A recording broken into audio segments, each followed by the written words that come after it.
In today's video, I will walk you through how to delete a language course in Duolingo.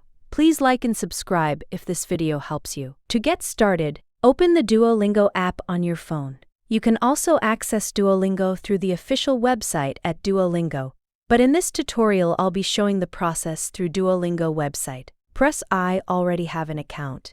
Then enter your email and password. Before you begin, there is one important thing to know. In order to delete a language course, your account needs to have at least 2 courses added.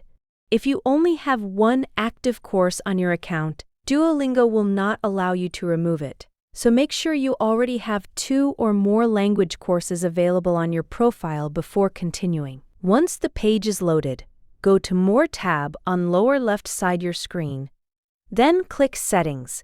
This will open your account page where you can manage your Duolingo settings and courses. After that, look toward the top right corner of the screen and tap the courses icon. This opens the Language Course Center where Duolingo shows all of the courses you have started on your account. You'll now see the list of your current language courses.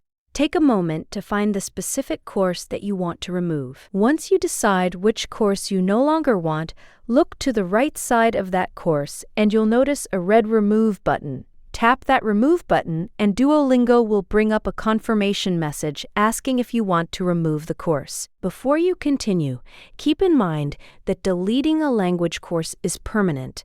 Once the course is removed, all of the progress connected to that course will be deleted as well, and there is no option to restore the data later. If you are sure you want to continue, tap the large red Remove button at the bottom of the confirmation window.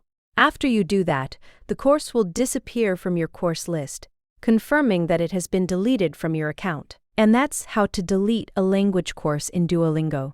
Thanks for watching, and I'll see you in the next tutorial.